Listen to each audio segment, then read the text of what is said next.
ನೇರವಾಗಿ ವಿಷಯಕ್ಕೆ ಬರೋಣ. ಆರ್ಟಿಫಿಷಿಯಲ್ ಇಂಟೆಲಿಜೆನ್ಸ್ ಅಥವಾ ಕೃತಕ ಬುದ್ಧಿಮತ್ತೆ ಅಂತ ನಾವೇನ್ ಕರಿತೇವೆ, ಅದು ಈಗ ಕೇವಲ ನಮ್ಮ ಪ್ರಶ್ನೆಗಳಿಗೆ ಉತ್ತರಿಸುವ ಸಾಮಾನ್ಯ ಚಾಟ್ಬಾಟ್ ಆಗಿ ಉಳಿದಿಲ್ಲ. ಅದು ಈಗ ತನ್ನದೇ ಆದ ಹೊಸ ಎಐ ವ್ಯವಸ್ಥೆಗಳನ್ನ ತಾನೇ ನಿರ್ಮಿಸುವ ಮಟ್ಟಕ್ಕೆ ನಂಬಲ ಸಾಧ್ಯವಾದ ವೇಗದಲ್ಲಿ ಬೆಳೆಯುತ್ತಿದೆ.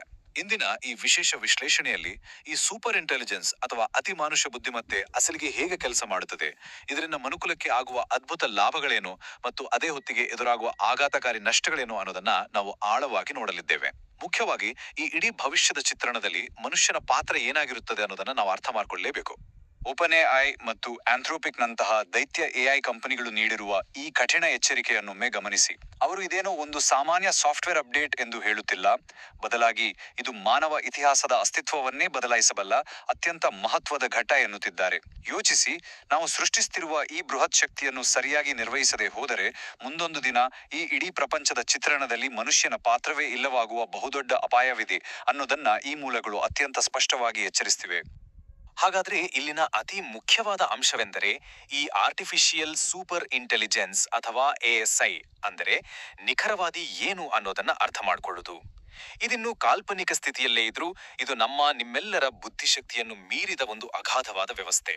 ನೋಡಿ, ಮನುಷ್ಯರಾದ ನಾವು ತಪ್ಪುಗಳನ್ನು ಮಾಡ್ತೇವೆ, ಆಮೇಲೆ ನಿಧಾನವಾಗಿ ಅದರಿಂದ ಪಾಠ ಕಲಿತೇವೆ ಅಲ್ವಾ? ಆದ್ರೆ ಈ ಎಐ ವ್ಯವಸ್ಥೆಯು ಸೆಕೆಂಡಿನ 1,00,000 ಭಾಗದಲ್ಲಿ ತನ್ನ ತಪ್ಪುಗಳನ್ನು ತಾನೇ ತಿದ್ದುಕೊಂಡು ಹೊಸ ಹೊಸ ವಿಷಯಗಳನ್ನು ಕಲಿಯುತ್ತಲೇ ಇರ್ತದೆ. ಮುಂದೊಂದು ದಿನ ಮನುಷ್ಯ ಕೇವಲ ಮೂಕ ಪ್ರೇಕ್ಷಕನಾಗಿ ಉಳಿಯಲಿದ್ದಾನಾ ಎಂಬ ಆತಂಕ ಶುರುವಾಗೋದೇ ಇಲ್ಲಿಂದ. ಇದು ಅಸಲಿಗೆ ಹೇಗೆ ಸಾಧ್ಯವಾಗುತ್ತದೆ ಅಂತ ನೋಡಿದ್ರೆ ನಿಜಕ್ಕೂ ತಲೆ ತಿರುಗುತ್ತೆ. ಇಲ್ಲಿ ರಿಕರ್ಸಿವ್ ಸೆಲ್ಫ್ ಇಂಪ್ರೂವ್ಮೆಂಟ್ ಅಂದ್ರೆ ಪುನರಾವರ್ತಿತ ಸ್ವಯಂ ಸುಧಾರಣೆ ಹೇಗೆ ಕೆಲಸ ಮಾಡುತ್ತದೆ ಅಂತ ನೋಡಬಹುದು. ನಂಬುತ್ತಿರೋ ಬಿಡ್ತಿರೋ, ಆಂಥ್ರೋಪಿಕ್ ಕಂಪನಿಯ ಕ್ಲಾಡ್ ಎಂಬ ಎಐ ಈಗಾಗಲೇ ತನ್ನ ಪ್ರೊಡಕ್ಷನ್ ಕೋಡ್ ನ 80%ಕ್ಕಿಂತ ಹೆಚ್ಚು ಭಾಗವನ್ನು ತಾನೇ ಬರೆದುಕೊಂಡಿದೆ. ಅಂದ್ರೆ ಮಾನವ ಸಾಫ್ಟ್ವೇರ್ ಇಂಜಿನಿಯರ್ಗಳ ಅವಶ್ಯಕತೆಯೇ ಇಲ್ಲದೆ ಎಐ ತಾನೇ ಕೋಡ್ ಬರೆದು ತಾನೇ ಸುಧಾರಿಸಿಕೊಂಡು ತನ್ನ ಮುಂದಿನ ಇನ್ನೂ ಶಕ್ತಿಶಾಲಿ ಆವೃತ್ತಿಯನ್ನು ಸೃಷ್ಟಿಸುತ್ತಿದೆ. ಈ ಬೃಹತ್ ಪ್ರಕ್ರಿಯೆಯಲ್ಲಿ ಮನುಷ್ಯನ ಕೆಲಸ ಕೇವಲ ಒಂದು ಬಟನ್ ಒತ್ತಿ ಇದನ್ನು ಆರಂಭಿಸುವುದಷ್ಟೇ ಆಗಿಬಿಡುತ್ತದೆ.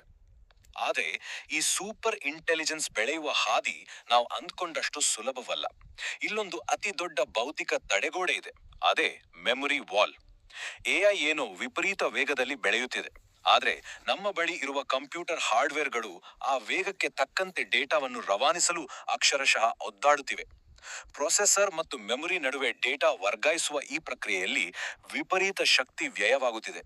ಇದು ಪರಿಸರದ ದೃಷ್ಟಿಯಿಂದ ಬಹುದೊಡ್ಡ ನಷ್ಟವೇ ಸರಿ. ಅತಿ ವೇಗದಲ್ಲಿ ಬೆಳೆಯುತ್ತಿರುವ ಈ ತಂತ್ರಜ್ಞಾನ ನಿಸರ್ಗದ ಮೇಲೆ ಮಾನವನ ಪ್ರಭಾವವನ್ನು ಇನ್ನಷ್ಟು ಬಿಗಡಾಯಿಸುವ ಅಪಾಯವನ್ನು ನಮಗೆ ಸ್ಪಷ್ಟವಾಗಿ ತೋರಿಸುತ್ತಿದೆ. ಹೀಗಿದ್ರೂ ಇದರ ಆಶಾದಾಯಕ ಮುಖವನ್ನು ನೋಡಿದಾಗ ಎಐ ಆಟೋಮೇಷನ್ ನಿಂದ ಕ್ಲೌಡ್ ಕಾರ್ಯಕ್ಷಮತೆ ಹೇಗೆ ರಾಕೆಟ್ ವೇಗದಲ್ಲಿ ಹೆಚ್ಚಾಗಿದೆ ಅನ್ನೋದು ನಮ್ಗೆ ಅಚ್ಚರಿ ಮೂಡಿಸುತ್ತದೆ. ಹೊಸ ಸರ್ವರ್ಗಳನ್ನು ನಿಯೋಜಿಸುವ ಸಮಯ ಗಣನೀಯವಾಗಿ ಕಡಿಮೆಯಾಗಿದೆ ಮತ್ತು ಸಂಪನ್ಮೂಲಗಳ ಬಳಕೆ ಅತ್ಯಂತ ದಕ್ಷವಾಗಿದೆ. ಇದರರ್ಥ ಸರಳ, ಮನುಷ್ಯನಿಗೆ ಗಂಟೆಗಟ್ಟಲೆ ಹಿಡಿಯುತ್ತಿದ್ದ ಅತ್ಯಂತ ಕ್ಲಿಷ್ಟಕರ ಕೆಲಸಗಳನ್ನು ಎಐ ಈಗ ಕೇವಲ ಸೆಕೆಂಡ್ಗಳಲ್ಲಿ ಮುಗಿಸಿ ಹಾಕುತ್ತದೆ. ಈ ದಕ್ಷತೆಯೇ ಮುಂದಿನ ದಿನಗಳಲ್ಲಿ ದೊಡ್ಡ ಮಟ್ಟದ ಆವಿಷ್ಕಾರಗಳಿಗೆ ದಾರಿ ಮಾಡಿಕೊಡುತ್ತಿರುವುದು.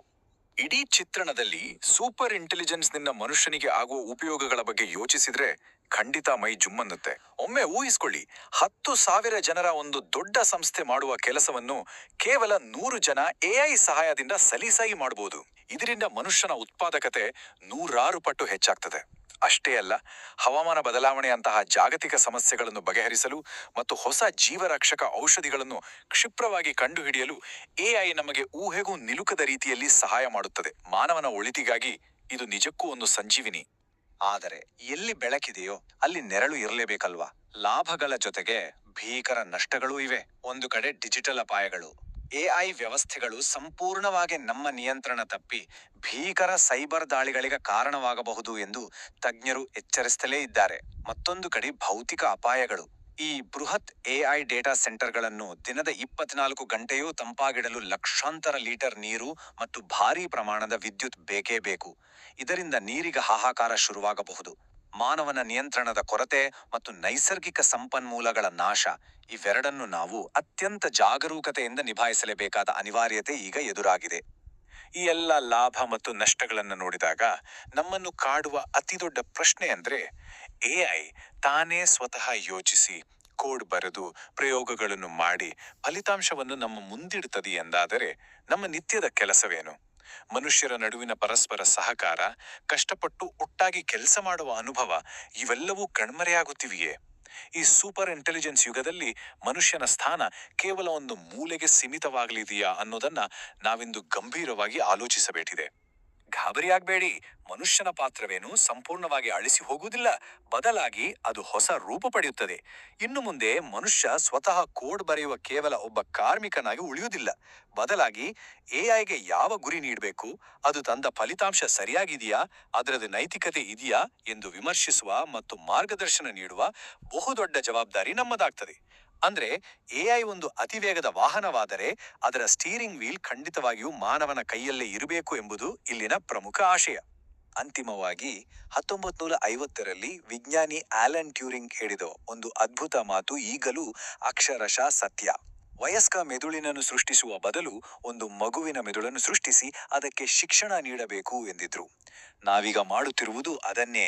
ಆದ್ರೆ ಈ ಮಗು ಅತಿ ಶೀಘ್ರವಾಗಿ ತನ್ನಷ್ಟಕ್ಕೆ ತಾನೇ ಕಲಿತು ನಮ್ಮನ್ನೇ ಮೀರಿ ಬೆಳೆಯಲಿದೆ. ಈ ಸೂಪರ್ ಇಂಟೆಲಿಜೆನ್ಸ್ ಎಂಬ ಮಗುವಿಗೆ ಸರಿಯಾದ ನೈತಿಕ ಮೌಲ್ಯಗಳನ್ನು ಕಲಿಸಿ ಅದನ್ನು ಮಾನವ ಕುಲದ ಒಳಿತಿಗಾಗಿ ಬೆಳೆಸುವ ಪೋಷಕ ಸ್ಥಾನವನ್ನು ನಿಭಾಯಿಸಲು ನಾವೆಲ್ಲರೂ ನಿಜಕ್ಕೂ ಸಿದ್ಧವಿದ್ದೇವಾ? ಸ್ವಲ್ಪ ಯೋಚಿಸಿ ನೋಡಿ. ಈ ಆಳವಾದ ಪ್ರಶ್ನೆಯೊಂದಿಗೆ ಇಂದಿನ ವಿಶ್ಲೇಷಣೆಯನ್ನು ಮುಗಿಸುತ್ತಿದ್ದೇವೆ.